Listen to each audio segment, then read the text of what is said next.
Is candy selling dying in 2020? Are schools installing new cameras because of the advancing technology?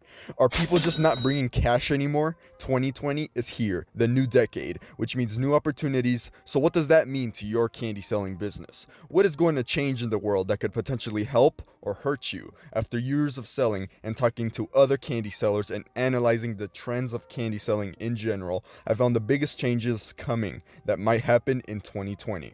And I also prepared a to-do list for you to follow to be able to ride the new waves coming and ways to avoid losing money in the future. Join the Candy Cartel by subscribing and drop a like right now. Let's just get right into it. Number 1, inflation. Increased prices. I'd hate to start off with the bad news, but hear me out, because at the end of this video, I'll show you how to make this the best news. Look, in the economy, prices are going up. When I made my restock before winter break, I noticed Costco has increased its prices for the spicy chips. It used to be $12.34, and now is $13.34. I verified on the receipts. Prices for snacks are going up, and that could only mean reduced profits. Also, something I've noticed is shrinkflation. That means companies are including less and less product in the same package size to maintain the same price. Essentially, they're sneaking and finessing you away from a few packages from every single pack that you purchase.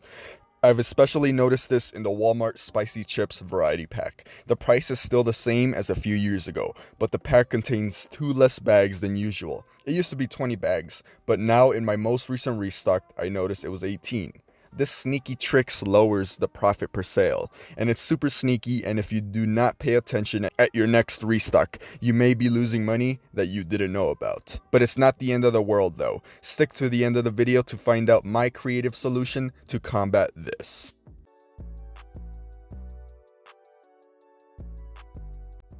As technology advances, so does candy selling. One thing I've noticed already this school year is that a lot of people are paying me through online payments like Venmo and Cash App. I've been accepting payments like this since many years ago, but only just recently have I noticed an explosion of online orders. It usually only was 1 or 2 early adopters who used to pay me this way, but now it's a lot more common. Now, this is a good thing in organizing your money and making it easier to sell at school without getting caught. In fact, I think using online payment processors increases sales overall.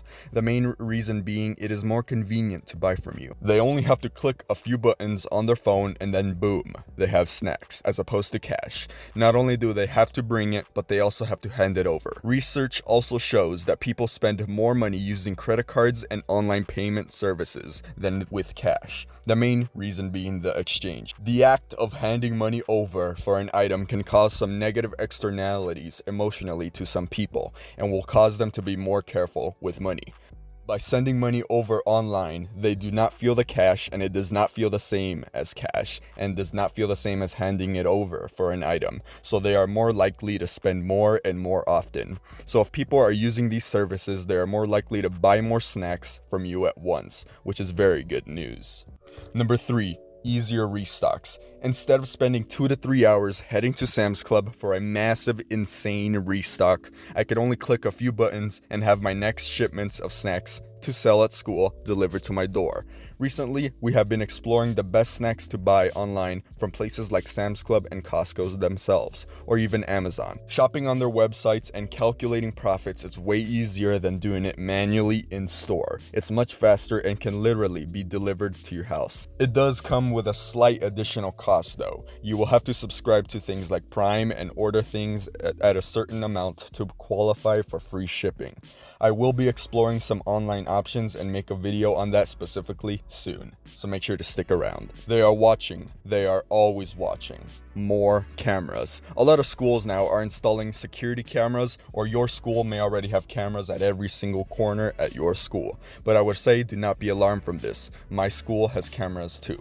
Even though before I was able to sell under a legit club fundraiser, the cameras were still recording when I was still not allowed to sell at school, and I was still avoiding trouble.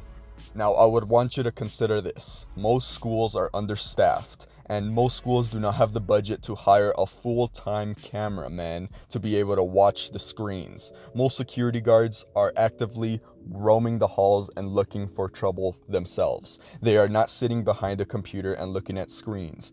Most schools do not have the budget for that, especially public schools.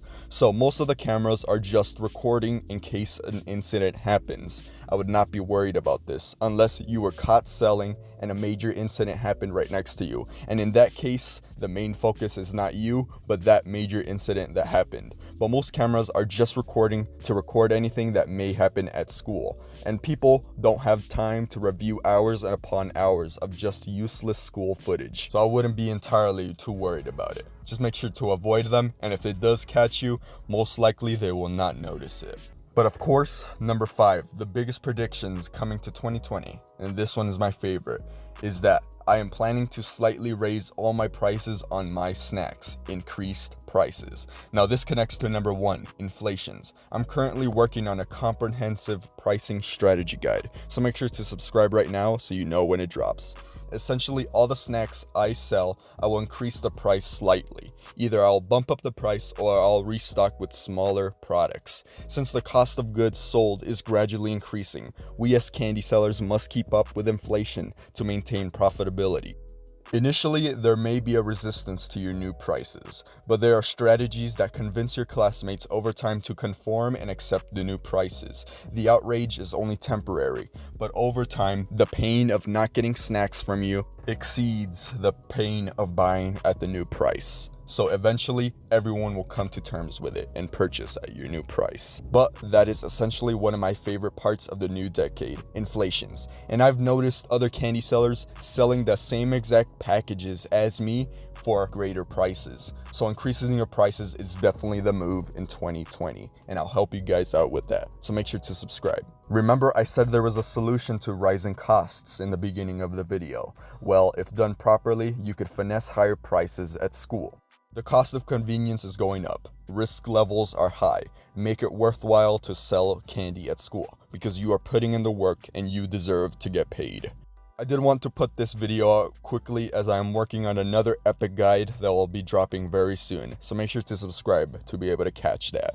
Click here to watch another random video, or click here to watch my approaching playlist, where I put some original real footage of me selling candy at school with some real examples. Make sure to follow the gram at papichulo.tv. I always got what you need, and I'll see you at the top.